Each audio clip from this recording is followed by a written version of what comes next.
Last night, your brain lied to you. It created a world from nothing. It gave you a body that could fly, a stranger's face you somehow recognized, a city that never existed. It made you feel fear, joy, grief, and then it erased every reason why. You woke up, and almost all of it was gone, and you didn't even question it. You dream every single night, even if you can't remember, even if you've convinced yourself you don't.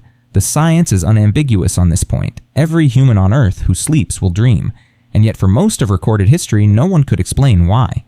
The ancient Egyptians believed dreams were messages from the gods. The Greeks thought they were prophecies delivered through a gate of horn. Sigmund Freud, writing in 1899, called them the royal road to the unconscious, a compressed archive of your hidden desires. He was wrong about almost everything, but he was right that something deeply important was happening. So what is actually happening?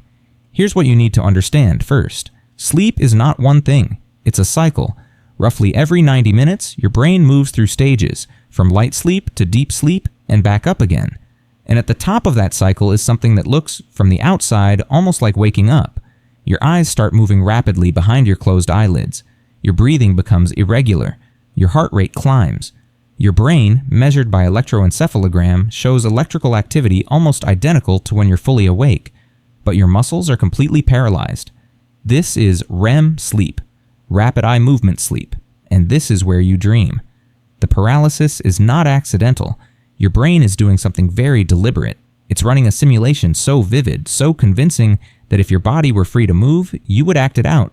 The paralysis is a safety switch. Without it, you would punch, run, fall, living out every dream in real time. Matthew Walker, a neuroscientist at the University of California, Berkeley, and author of a landmark study on sleep and memory, describes REM sleep as overnight therapy, not because it's relaxing, but because it does something extraordinary to your emotional memories. Think about something painful that happened to you years ago, a breakup, a failure, a moment of humiliation. Now compare how you felt in the immediate aftermath to how you feel about it today. The memory is still there, but the emotional sting has faded. That fading is not passive. It's not just time doing its work. Walker's research shows it happens during REM sleep. While you dream, your brain replays emotional memories, but without the neurochemical stress signal that originally accompanied them. The molecule norepinephrine, which drives anxiety and threat response, drops to near zero during REM. It's the only time in the entire 24-hour cycle that this happens. Your brain is essentially re-editing your own history, keeping the information, quietly removing the wound. But there's another theory, and it might explain why your dreams are so strange. Francis Crick, who co-discovered the structure of DNA, proposed with his colleague Graham Mitchison in 1983 that dreams are not therapy, they're garbage collection.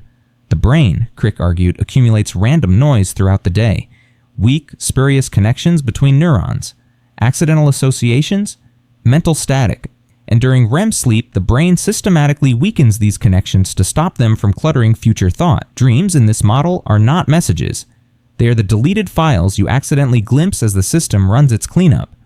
This is why your dreams are incoherent. This is why your dead grandmother suddenly becomes your high school English teacher. This is why the house you're standing in keeps shifting rooms. The content doesn't mean anything. It's the process that matters. And yet a third theory has emerged in recent decades. One that may reconcile the others. Antti Revonsuo, a Finnish neuroscientist, proposed what he called the threat simulation theory. The idea is blunt and evolutionary. Dreams exist to rehearse danger. Your ancestors lived in a world that actively tried to kill them. Predators in the dark, rival groups over the next ridge, floods, fires, sudden collapses in social standing that could mean starvation. Survival required not just reacting to threats, but anticipating them, practicing responses before the real situation arrived. And your dreaming brain, Revonsuo argues, is that practice simulator. Look at the content of human dreams across cultures. They are overwhelmingly negative. Being chased, falling, being attacked, failing a test, being humiliated in public, teeth falling out, arriving somewhere unprepared. These are not random selections from your experience. They are skewed, hard, toward threat and failure. Your brain is running fire drills. And here is where it gets even stranger. Because the simulation is not passive. Studies using lucid dreamers, people who become consciously aware that they're dreaming while still inside the dream, show that the emotional responses during dreams are physiologically real.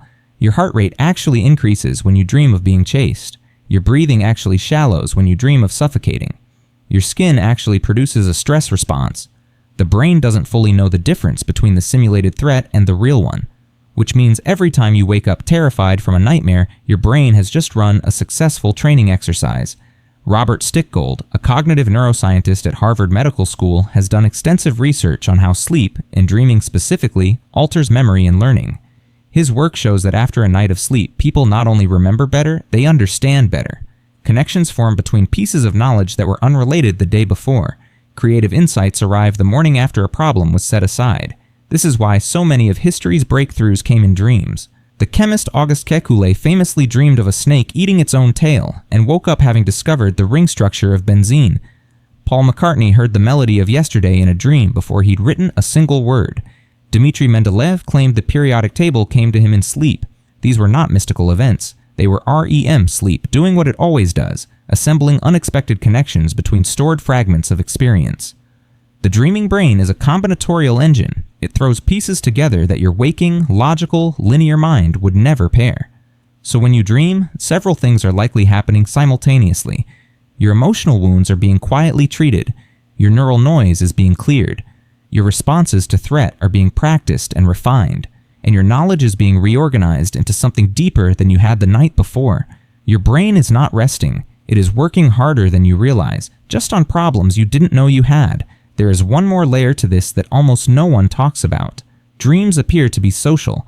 Universally, across every culture studied, people dream about other people. Friends, enemies, strangers, family. The social brain, the part of your mind that tracks relationships, status, loyalty, and threat from other humans, is intensely active during REM sleep. This makes evolutionary sense.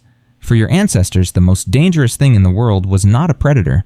It was another human, a betrayal, a shifting alliance, a rival who might outcompete you for food, status, or a mate.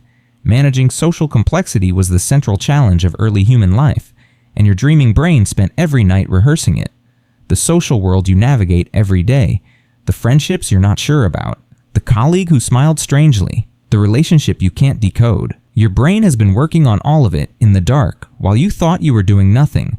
You can't remember most of your dreams. The neurochemistry of REM sleep actively suppresses memory consolidation for the dream content itself. You are meant to forget. What you are meant to keep is the learning, the emotional recalibration, the practiced response. The dream itself is not the point. What your brain does with it is. So tonight, when you close your eyes and the world goes dark and the strange logic of sleep takes over, when you're standing in a house that keeps shifting, when someone's face keeps changing, when you're running from something you can't name, you'll know what's actually happening. Your brain is not confused. It is doing something ancient and precise and necessary. Last night, your brain lied to you, but it lied to you for a reason, and that reason may be the only thing that makes you human enough to wonder about it at all.